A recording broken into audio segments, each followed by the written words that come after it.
That's what I'm trying to address before y'all confuse everybody. Oh, but, right, I'm confused, which is 2 minutes. Okay. Mr. Farris, I'm not talking about these phone calls that would have happened earlier in the day. I'm just talking about this one right now. Okay. Okay? And that would have been when you were leaving the lake, yes? That seems about right, yes. Yes? Okay. So then you call your mother at 11:30 p.m. and cancel the call? I didn't cancel it. I remember when I got to the farm, I tried calling her and it went to voicemail. Okay. So, and then she called me back a short time afterwards. At 11:34 p.m. Yes. And what was the nature of that conversation? So when she finally called me back, I noticed when I pulled into the farm, the horses were in the pasture. So I pulled up to the barn and tried calling her. Meaning the horses were put up. They were on the property. They were in the pastures. right. So, but everything, you didn't have to go put the horses up. No, I did not have to go retrieve them. Like when she called me and said the horses were out, they were not in a pasture. They were either running around the property or they made it off the property. They could make it off the property? Yes, How they've would done they it do that? before. They go up the driveway and Head out per cell? yes, Okay. So they're in the pasture. yes. Call mom. All right, go ahead. So I tried calling her. She didn't answer. I proceeded to go up and I made sure the gates were closed and, everything seemed all right. And she called me back and I said, what the hell? You said the horses were out. You said to your mom, what the hell? Yeah, I probably along those lines. I was like, you said, what the hell? You said the horses were out. I might have not said a hell, but I made the reference and said, you called me and said the horses were out. And she said, well, I was able to get them back up. Okay. And I was like, okay. And I noticed the fire burning when I was pulling up to the barn at the burn pile. And I said, so I guess Daddy decided to burn that pile because he did talk about burning it prior to that day. And she said, yes, he did. I was like, okay, well, y'all need to keep an eye on it, make sure it doesn't spread. And she was like, okay, we will. And then I informed her, it's like, hey, I'm waking up very early in the morning. I'm going to play golf with Ted and Phillip, but I'm going to come over and get the debit card and run and get some cash out before I go. And she said, okay, just let me know when you're coming over to the house. And that was all that was said in that conversation. And then I just went into my apartment and eventually fell asleep. And you did like a check, you mentioned, right? I checked the gates where the horses were at, make sure they were closed so they wouldn't get out again if they were out. Other animals, you said earlier you checked on some other things. Yeah, I made sure the goats were in the actual goat pen and the chicken coop door was closed. So Which chicken coop? the one there at the barn. So you didn't go over to the house? No, I never went over to the house that night. Because you mentioned earlier for the first time that you went and checked the chicken coop. You'd never mentioned that in any of your other interviews. Okay. I checked everything in the vicinity of the barn. So, you just kind of did a brief rundown of this 4-minute phone call. That's 4 minutes? That's rather long. It's almost 5 minutes. It's 4 minutes. Do you remember anything else that you talked about in this 4-minute phone call? At 11:34 p.m.? No, I don't remember anything else. Okay. But you remember what you said earlier? Yes. Your Honor, can we switch back over to the Elma? I'm sorry. Mr. Williams, do you mind if we just stipulate to that as Cockingham tender? Oh, yes, I meant we stipulate to the admissibility of Kuykendall 10, which was the picture of the phone that said, contact mother. Judge, I'll print off a copy and we'll supplement the record of that. All right. All right, so that's actually the debit card you went to go get the next morning? That's not a debit card. That's a credit card. Of your dad's? Yes, that would have been my father's. And the background of that photo, what is that? It looks like it's your bedstand or whatever we would call that? Your nightstand? I see a golf tee, and that fabric looks like the fabric on the table next to my bed. Right. So that would be your father's credit card next to your bed. One of them at one point, yes. One of them at one point. Well, this was the picture of the search. This has been previously admitted in this case of your room on July the 5th/6th. So that would have been in your room, yes? Yeah. Okay. How did you get that credit card?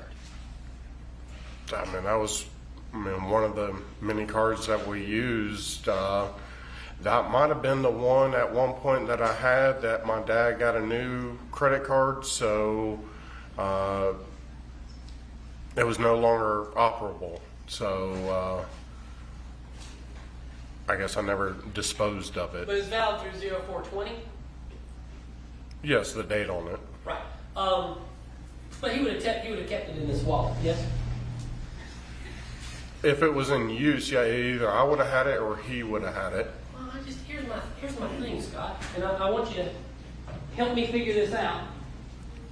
You are the only individual who has placed wallets in hands of your mother, but you have a credit card of your dad's after his death, and we have seen all of these text messages that your dad always said, give it back. Give it back.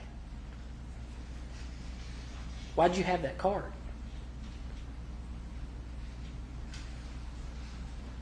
I mean, like I said, I don't remember when that card was used because, sometimes he would get new cards and, when you get a new card, they cancel out the other one or, but, with him asking for the card back, that's, I would have had it and he needed it back for something else. See, I think this is where you made a mistake, Scott. Don't you? No. See, the next morning you went to go get the card from your mother. Yes? I said I was going to come over and get a debit card. But you knew that you couldn't get the debit card, which you're not supposed to have this card.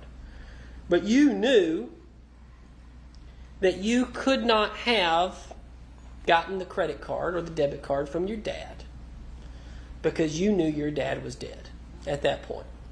No, I did not know my dad was dead at that point. But you got up that morning and you had to go keep your story together. And you went and played golf. And you went and played with who? Ted and Philip.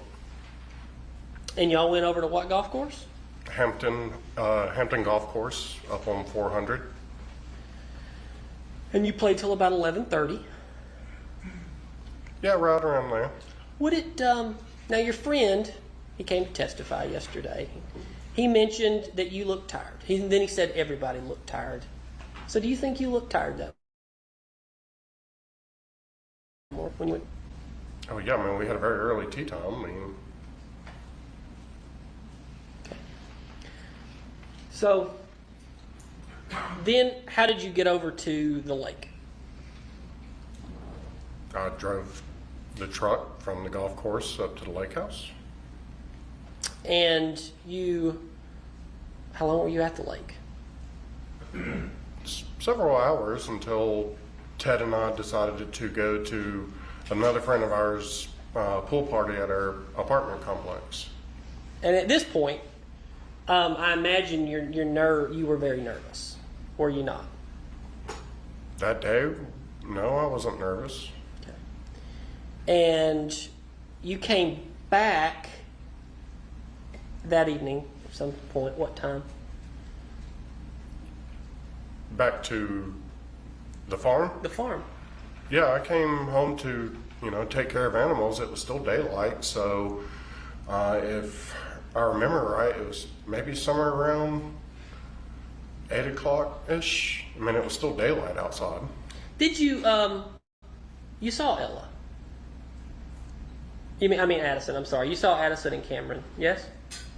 Not on the day Of the 4th? No, I did not. Because they were there by that time. I never saw them. They'd been on the property. You knew that. And you knew they'd been outside. They'd been all over your property. And it's your property. That's the words that you would use to refer it pretty regularly in interviews. Do you remember that? No, I don't. Okay. I mean, I might have said, sometimes when I talk to people, I say, my farm, my family farm. But no, I never once said, this is my farm I bought.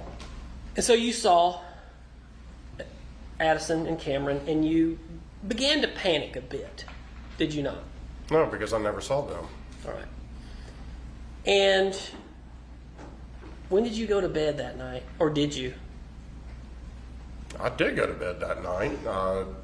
Once I took care of, all the animals and everything, I went over and walked in and talked to Melody. And That was on the 4th. Yes. Right. So you put yourself in the house, in her bedroom, and on that day, you told her at that time. What did you say earlier? Something about things are about to change. Tell me about that. So I walked in after we're, taking care of all the animals. The goats were out when I pulled in, got them back up. Everybody was squared away. I went over to the house. Didn't see anybody in the kitchen and all. Noticed, the master bedroom TV was on. Walked in there and Melody was laying in the bed with the dogs. And Did you storm in your mother's room on a regular basis? storming? No. Just walk in what time of night was that? I mean, this was just right after I got done taking care of everybody. So Everybody, you mean? all the animals. The animals, okay. So, man, the door was open, and as you walk up, you can see she was just laying there watching TV. And you said?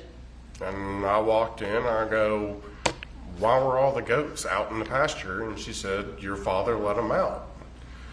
And I was like, well, okay, why weren't they put back up if nobody's, out there?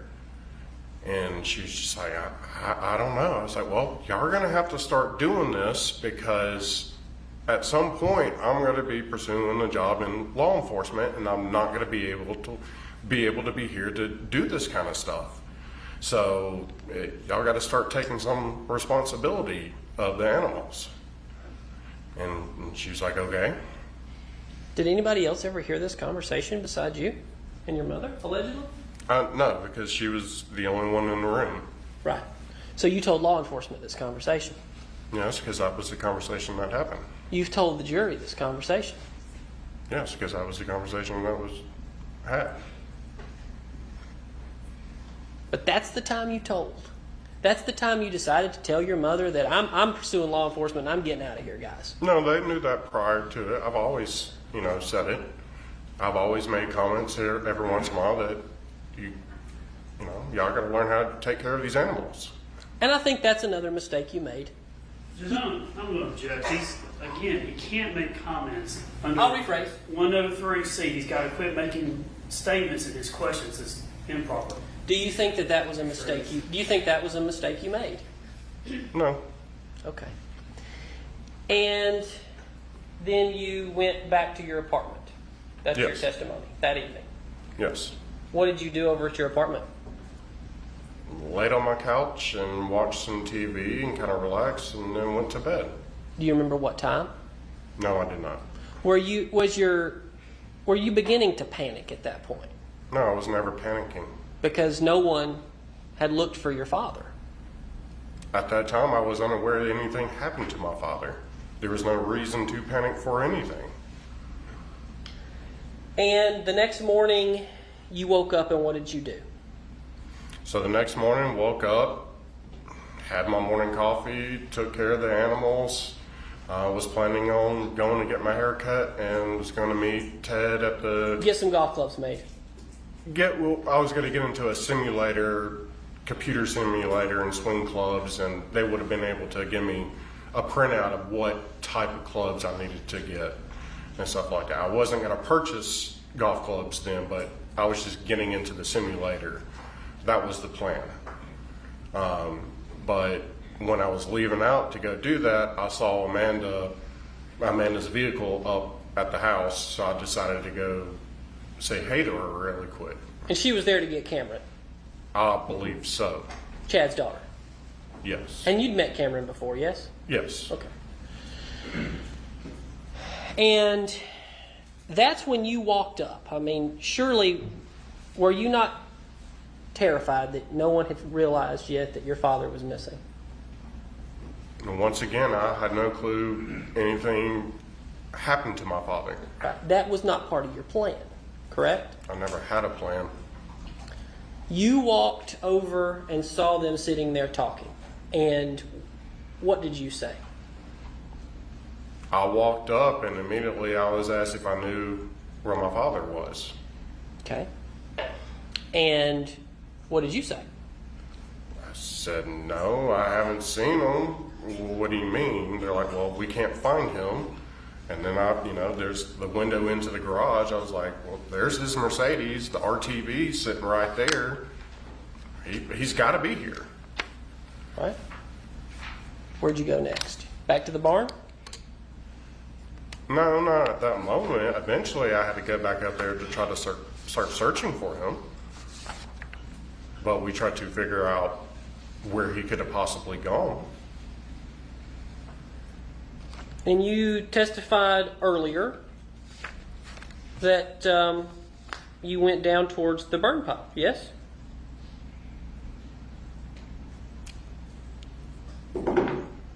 At one point, I went to go check the trail camera after she asked me to go check it. You already know where I'm going with this. Is that a picture of you going towards the trail camera?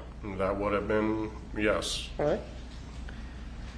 And that was at 12, roughly, yes? Time stamp on that, yes. All right. And is that a picture of you going towards it or backing away from the trail camera? I would be walking towards it. All right. So is that the moment when you looked at the trail camera by your testimony? Yes, I was going to check the SD card on it.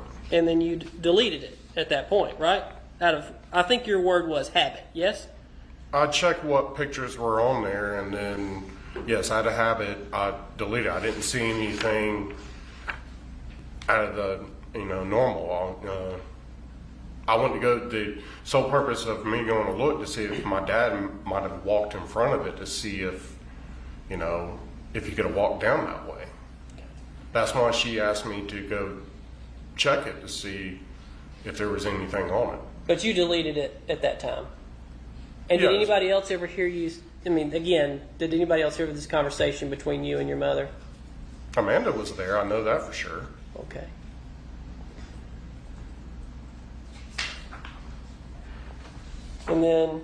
And at this time, Your Honor, I would ask to admit Scott 73. No objection. It's made. And, this was a picture taken right around that time by the trail camera. Who's that? That would be Amanda. All right. And what does she appear to be doing? Walking. All right. And then this would be a picture of who? That would be Melody. All right. And can you see the time on that? Yes. All right. So that's 12:06, and she appears to be doing what? Walking. What's up next to her head? A phone. All right, so that's at 12:06. Going back to the other picture, and I would ask to admit that is Scott 72 and Scott 71. All right, any objection? None, Judge. Now go back to this picture, you walking up at 12:12. Right? Yes. Okay. So you checked it. And had you forgotten it was there? the trail camera? No, I knew it was still down there. But you would have. That was another mistake you made that day. Wouldn't you agree? What mistake? That you deleted the trail camera. I mean, I don't think it's a mistake because once again, anytime I check the trail camera, I always delete it to free up that. But at that time, we still hadn't even discovered my dad. So I checked it because to see if maybe my dad walked by to see if he could have been walking down the property edge because we were trying to figure out where he could have been. At this point, had you told anybody about the missing gun? No, I have not brought that up. Okay. You bring that up for the first time after your father is found? Yes, I brought it up to the detectives. And so how long after that picture would you say you found your father? It wouldn't have been much longer because I think the 911 call was, 12:30, somewhere before 1 o'clock, I know. So, we were still in the process of trying to locate him. And I'm going to play you what has been previously been marked as 911. And this is your 911 call. Have you ever heard it? Have I ever heard it? Is it up, Judge?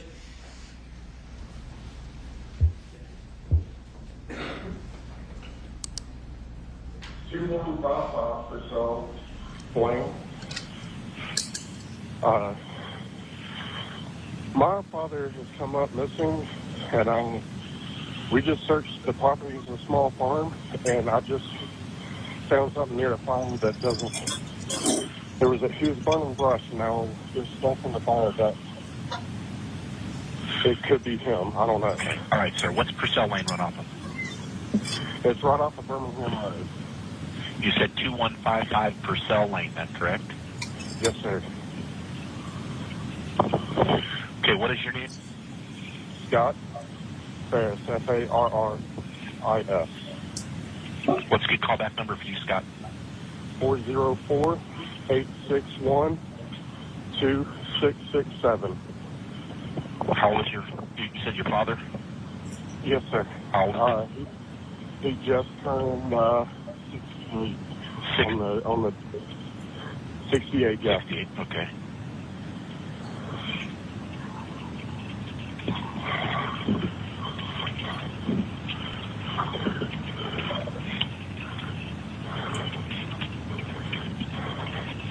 Now I'm calling you to say that we've been walking around looking for him, and I went where the fire's still smoldering, and I'm ex-military. I was deployed to Iraq. I've seen what burned up bodies look like, and this looks like a body. Okay.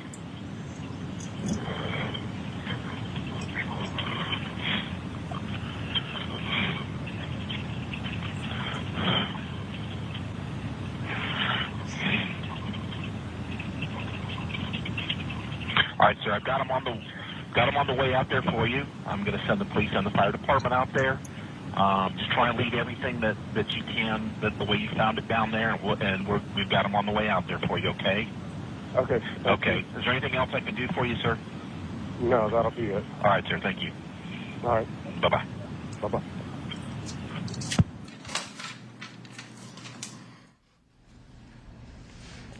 A member of the fire department, EMT, testified that she was the first on the scene and that you met her at the end of the driveway.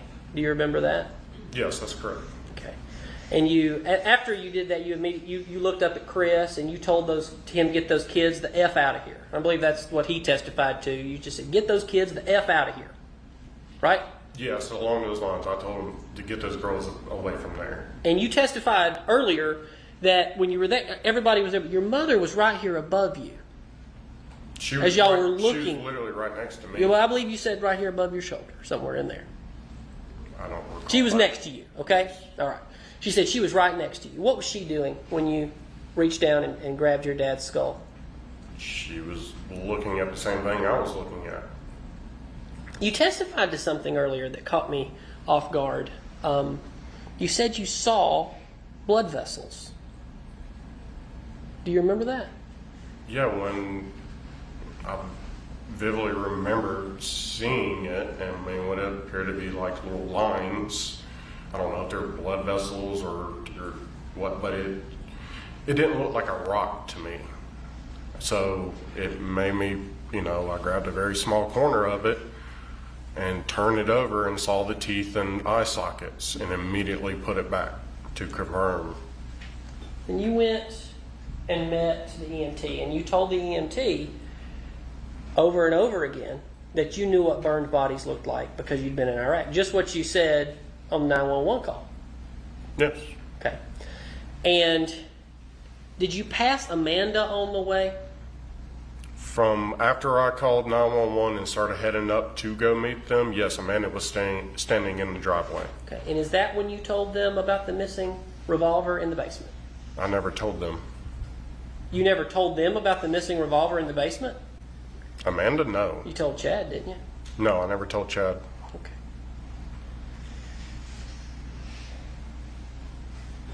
And eventually, what appears to be every member of, at some point, I mean, we got a witness list in this case that covered essentially Cherokee County shows up, right?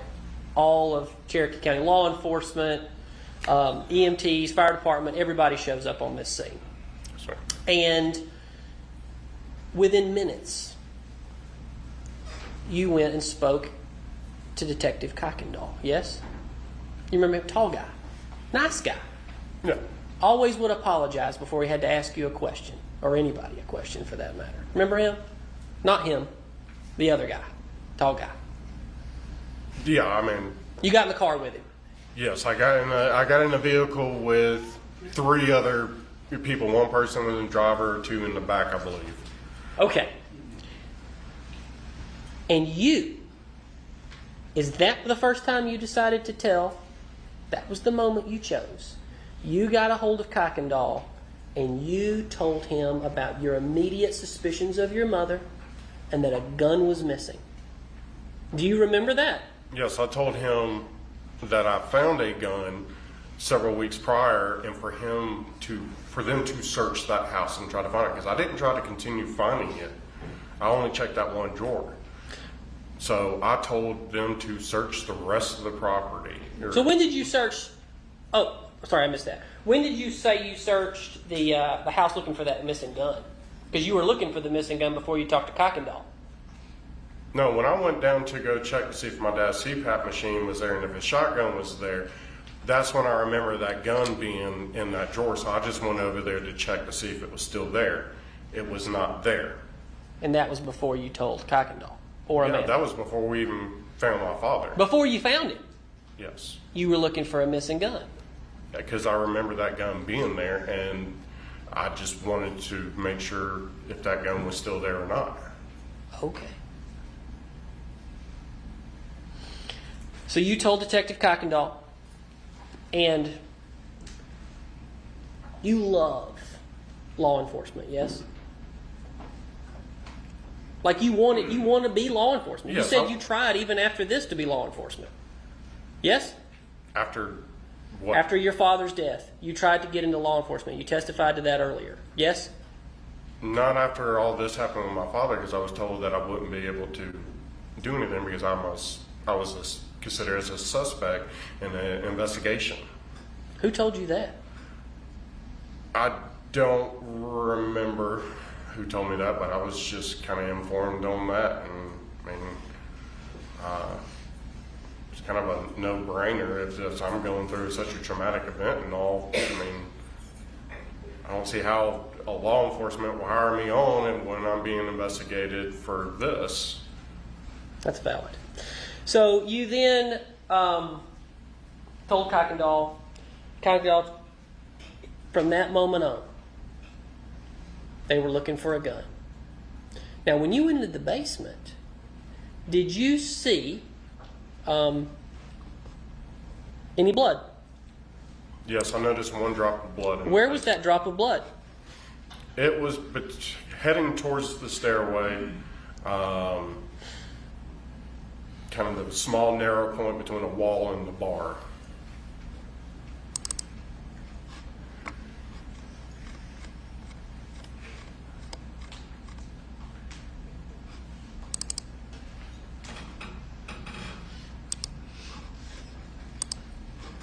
Was it one of these drops of blood? It would have been number 4. You saw that one? I saw that drop. Is that where you would come in the house? Typically? Always? You said that's where you would eat your dinner. I would come down from the stairs and go sit in the chair over there and eat. The chair with the ottoman? Yes.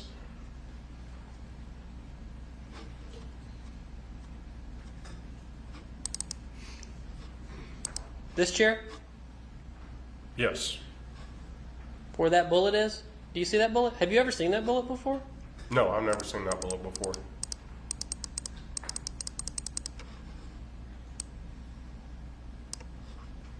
That's a bullet.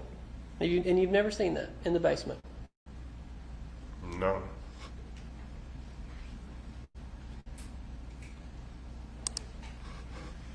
So you say you saw this droplet of blood. Now I do want to go back and note, you, days before, you were bit by a snake.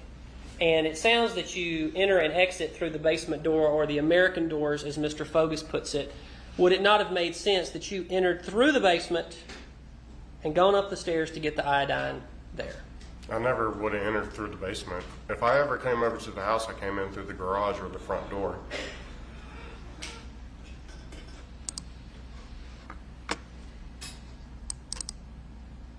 That's a better picture of the bullet. I'm sorry I couldn't show you earlier.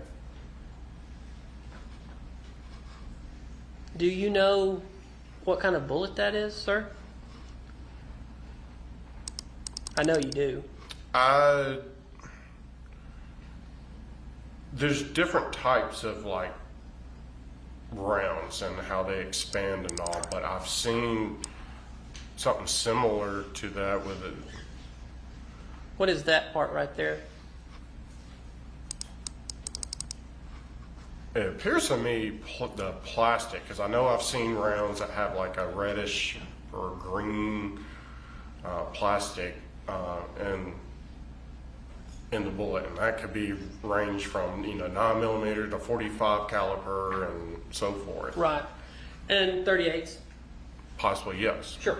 And so in your experience, what is the purpose of these, this plastic in the bullet? Do you know? That I do not know. Okay. You like hollow points? Do you know the difference between things like that? Yes, I know the difference between a hollow point and target practice type stuff. So what would be the purpose of that plastic in that bullet? I really Don't know? Don't Okay. know. That's fine.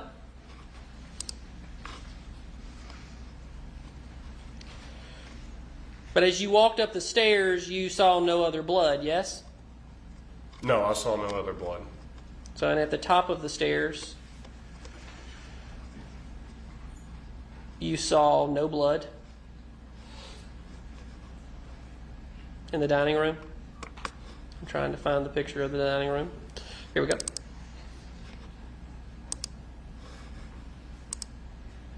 Up here, you saw no blood. No, sir, I did not. No blood here. No, sir. No blood on this chair. No, sir. Anywhere on this rug. No. No splatter on the walls. No.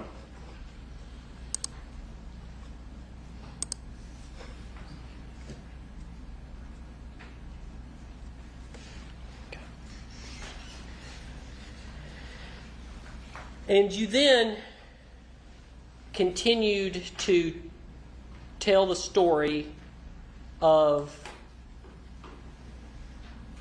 this gun. Who else did you tell the story of the gun to? That day? That day. I only remember talking to, detectives and all. Okay. So Here's something interesting that I would like to ask you. So you've just found out that your father, well, you just allegedly found out, that your father has been burned to death on a burn pile. Yes? I knew there was human remains in the burn pile. My father was missing, and it had to be a very good percentage chance that it was going to be him. But your instant thoughts, you go downstairs, you're looking for an alleged gun that was somewhere in the basement that only you saw. Your father's burned to death. You don't think, well, we should probably look to see what accelerants might have been used. You don't go looking for gasoline, do you? Or anything for that matter. You immediately went to a gun. You went and looked for a gun. Yes? No, I went to try to figure out where my father was, and when I went to go check for the shotgun, I remember that gun being there. It just, something wanted me to go make sure that it was still there or not. I didn't know if it was anywhere else in the house. Where I last saw it, that's where I went to go check, because of her behavior and everything. It was very fishy about the whole situation. Right, and that is what you've told everyone for 6 years. But you didn't go look for a missing knife. Yes or no? No, I didn't. You didn't. You have a property that is a farm property. And on that farm property, I imagine there's some kind of poisons. Yes? Sure, there's some kind of chemical that if somebody drank it, it will cause harm. Okay. But in all of this, and you've testified that you had no idea that there was a bullet in your father until about midnight. And I mean, we've had previous witnesses come into this case and say when they found the bullet in your father's rib. But 10 hours, 12 hours before this bullet is found, you have set them off looking for things. You have been controlling where they go and what they do, have you not? No, I'm not controlling. I just asked them to search the house to see if they could find that gun, because I knew something bad had happened. That's right, you did. And I know you knew that. But wouldn't it make more sense? And I think that's where you made a mistake again. Wouldn't you agree? Objective, argumentative. Sustained.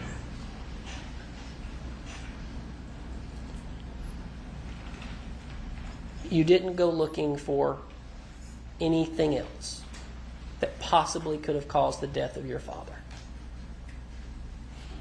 Correct? No.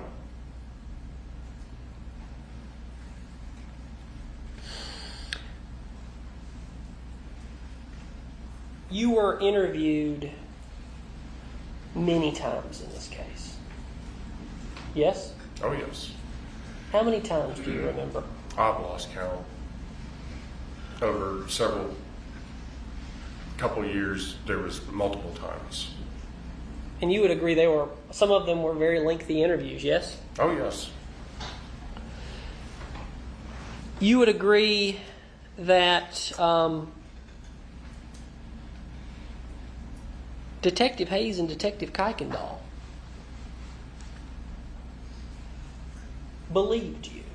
Wouldn't you agree with that? That they liked you. You liked them and they liked you. I mean, no, they were doing their job, and I was trying to help them out on the information. And whatever questions they asked me, I gave, my answers to and all. I mean, I was trying to help find out what happened to my father. Earlier you stated that your mother, in the year following this, she was trying to constantly make things up about you. Have you arrested or something to that effect? But isn't it true that you called 911 multiple times on your mother that year? You remember that? I have the recordings if you'd like to listen to them. I do To not refresh remember your memory. calling 911 on her. I know there's a couple times I've had to call 911. When one, the trailer came up missing, and two, when Chad started harassing me that day at the driveway. Do you remember calling 911 saying that your mother had gone through your apartment? So on my apartment, when I called 911 for that, she actually called me and told me that my apartment was ransacked. Someone broke into my apartment. So I was working for my friend Justin at the nursery at that time. So I ran up to him and was like, dude, I gotta go. Somebody broke into my house. So I went home and my apartment was ransacked. So I called 911.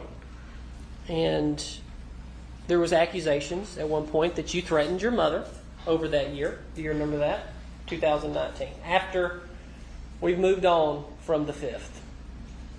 Do you remember that? Did I threaten my mother? You No. were under investigation by the city of Woodstock because Cherokee could not investigate you. That kind of as a impartial third party, Woodstock investigated that. Yes?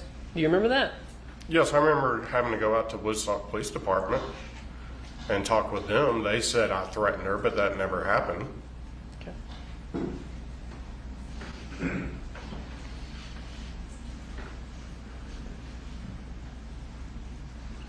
So initially, you were not.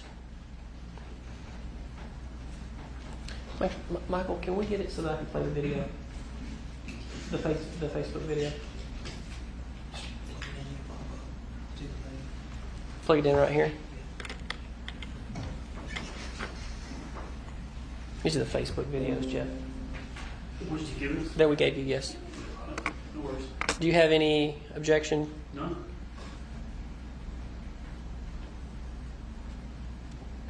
Talking about guns and firearms. Yes. You testified and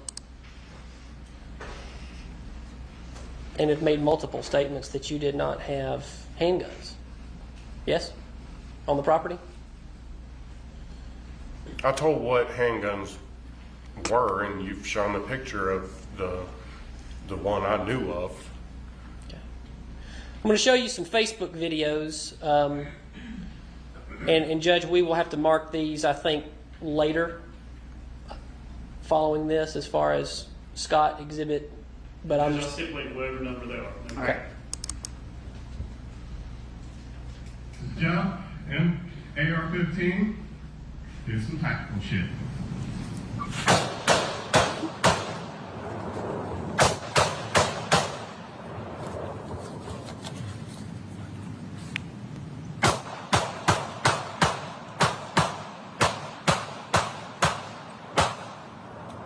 I don't think I hit any of those targets. So I think we established in that video Jeff's not a very good shot. Who is Jeff? He is one of my friends that I've known for quite a while. Okay. I think there's another. I'll pause right there. Where is this on your property? That would have been down in the very bottom right-hand corner of the property. So if you... Let's see if I can pull up where was the aerial, Jeff? The board? I don't know that that's going to show. man, I could pinpoint on the area. Right, I would like to do that. Michael, could you help me? It's under all the aerials, Michael. Yeah. Second floor thing.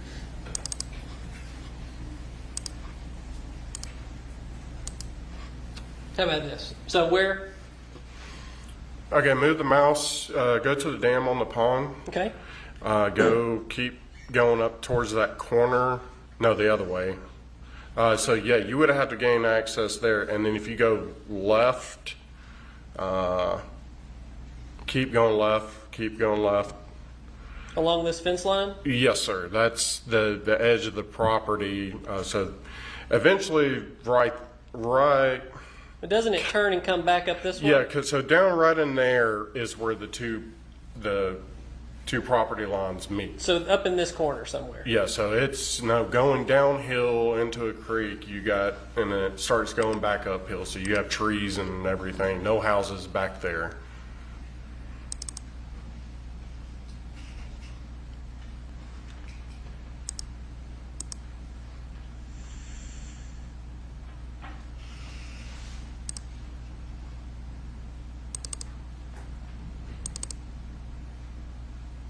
Now, this is you, correct?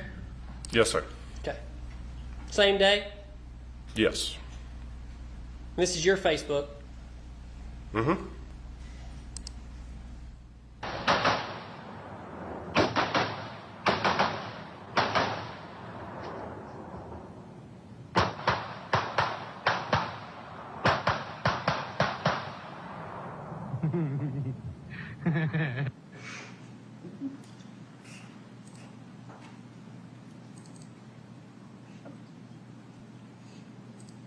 I'm showing you another video.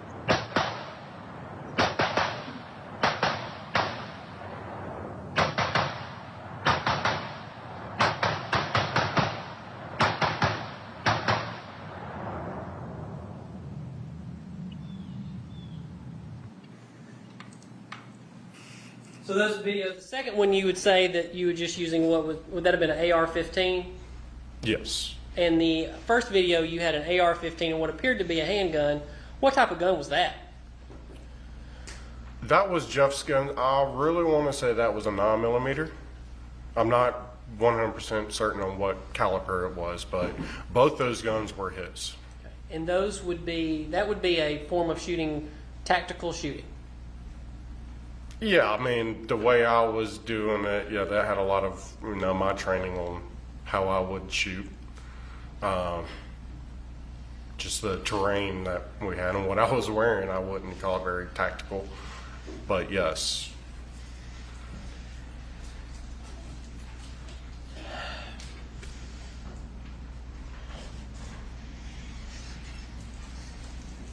You were interviewed with Scott in one interview, or with Chris. I'm sorry, Scott. It's been a long day, as you know. You were interviewed with Chris together. Do you remember that at one point? There was a couple times, yes. Y'all were interviewed at the same time, and y'all were interviewed apart. You remember that? Yes. Right. And you were interviewed one time, much later, by the GBI. Do you remember that? At the district attorney's office in 2019. I believe so. There was a lot of interviews, so. And do you remember in that interview that after about 3.5 hours, you stopped the interview. You brought it to an end. You said you weren't taking this anymore. Do you remember that? I don't remember saying those exact words and all, but. That was the general idea? Yeah, I remember one day I was there all day long and I had nothing to eat and I was exhausted and I mean, I said everything that I could think of. I mean, did you consider yourself a suspect at that point? If I consider myself? Did you consider yourself a suspect at that point? I didn't think myself as a suspect, but they, treated me like a suspect, and I fully understand why they would.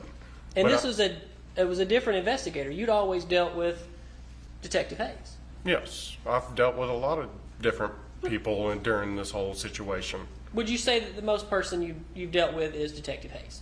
Majority of them, yes, would be with him. And Detective Hayes, the first year in 2018, seemed to be going with everything you had to say, yes? I mean, I gave him what information I knew, yes. Didn't ask you about your guns and your bullets.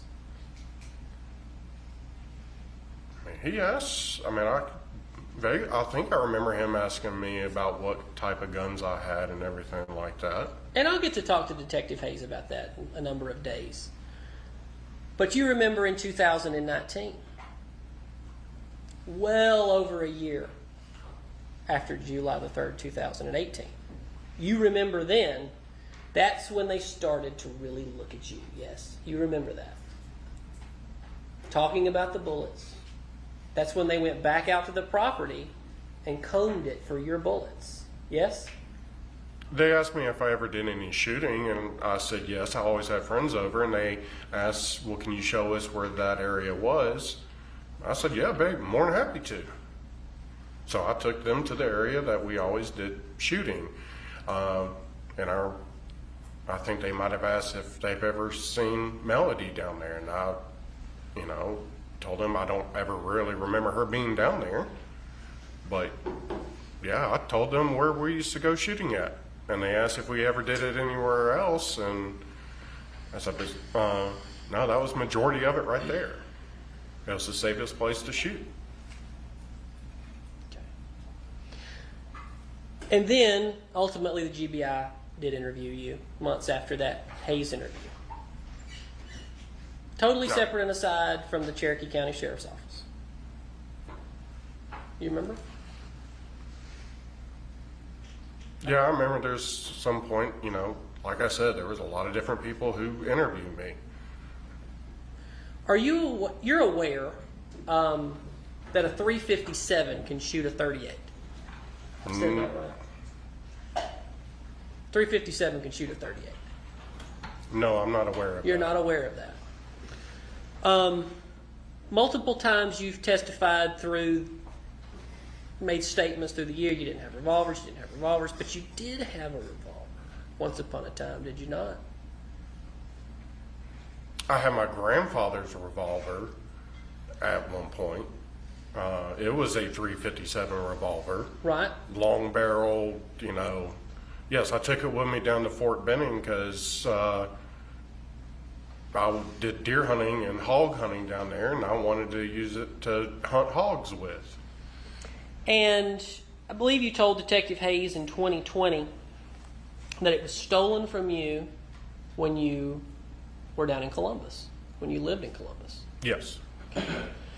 Would it shock you, and that would have been about 2012, but would it shock you that my office, and I believe the state has agreed to admit these, that my office conducted an open records request of the Muskogee County Sheriff's Office, as well as the Columbus Police Department. And so at this time I would ask to admit Scott 100, Scott 99, Scott 98, Scott 97. No objection. No. Can we switch over to the Elmo one last time, Judge?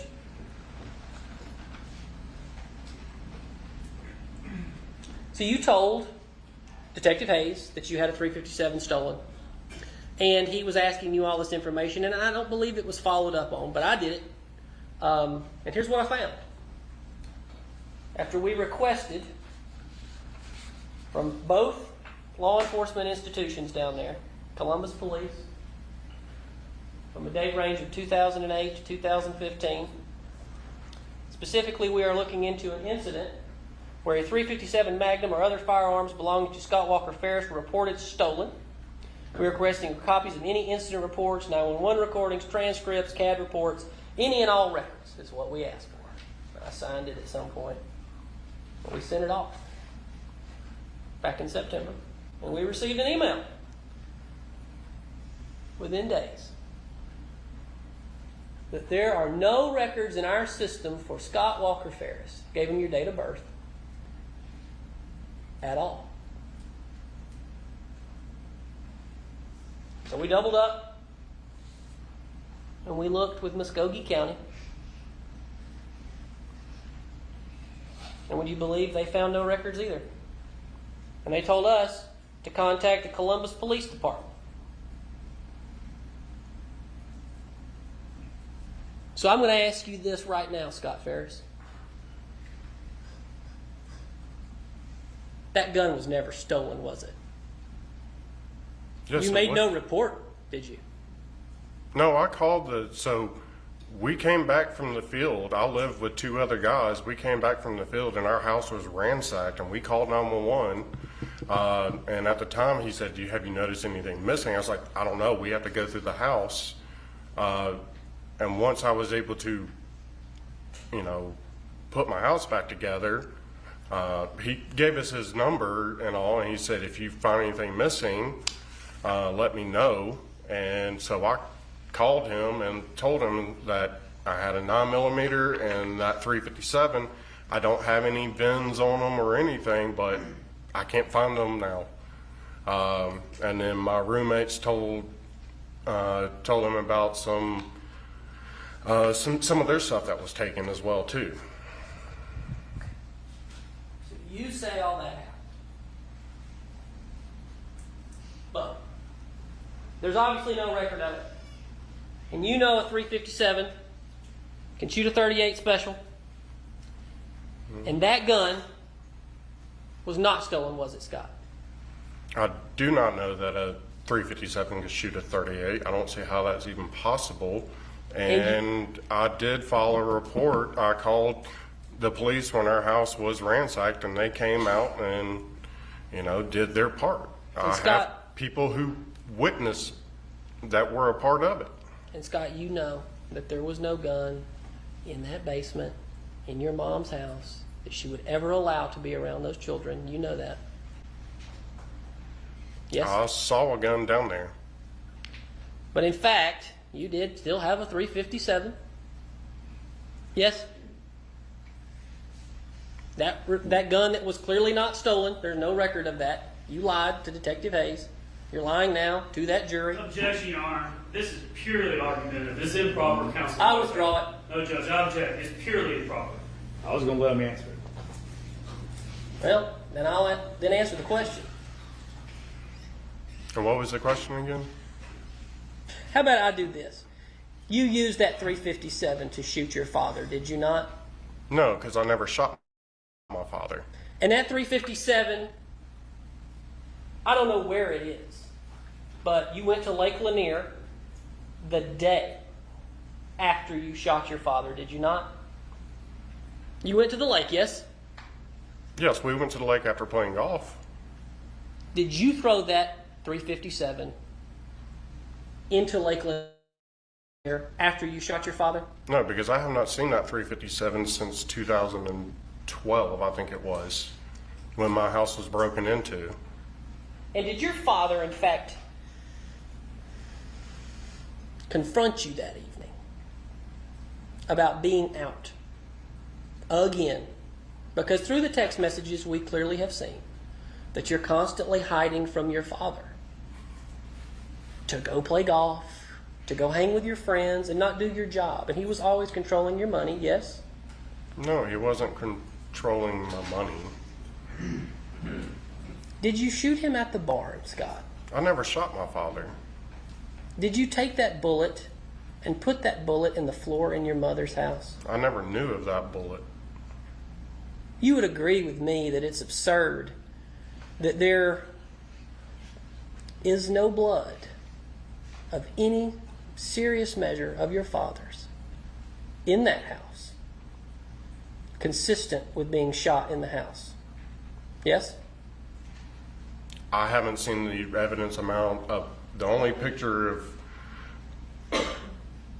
blood that I've seen is what you've come across the screen. I haven't been told about how much blood was found in the house. All I know is the one drop of blood that I noticed, but I don't know. You knew how to work a fire. Yes? You worked fires with your dad. You put one out. Remember?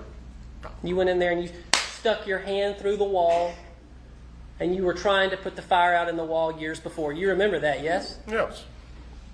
Were the hairs on your hands singed? Can you hold your hands up? Were they singed at all from that evening? I don't remember. On the evening of what? You talking about the fire that I was trying to put out in the house? Yes, that one. So during the daytime when fire department came and I saved my parents' house from fully burning down, I don't remember the hair on my hands being singed. How about on July the 3rd? There's no way I could do that because I was never around a fire on July the 3rd. Did anybody from law enforcement ask you if it was? Your hands were singed. No, I don't ever remember if They only ever did an accelerant test, yes? they did some kind of test. They swabbed my hands there in the driveway of the house. I do remember that. I don't know what it was for, but they asked if they could swab my hands, and I was like, yes.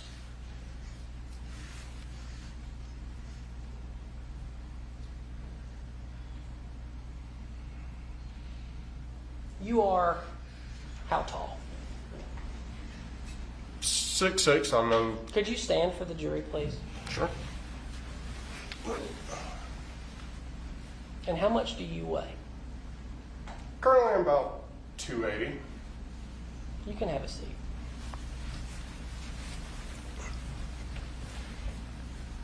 You understand that you are the only person on the property who could have physically pulled off what the district attorney's office and the state has alleged that your mother did. You're aware you're the only person. You even said so in your own interviews that she would have had to have had help. Didn't you say that? There's a possibility, a chance of that, you know, she could have needed help, but, you know, yes, it has came across me many a times because of my size and the size of my father. Yes, I was going to be looked at like that, but I had nothing to do with it. But I've also seen, you know, you always see people on the news being able to do stuff under, you know, how would you say it, when their adrenaline's rushing and stuff. They're able to do things that they thought they'll never be able to do. Well, Scott, you would agree. I'm asking, this is my question, and I'll sit down. It's your proposal to this jury that something that's strange and odd on the news about these stories of adrenaline and picking up cars and all these very odd things, that would be somehow how your mother pulled off moving a 300-pound man in the house instead of the very obvious solution, which is that the one person on the property who could move him did move him, and that's you. That's all I have. Just my redirect.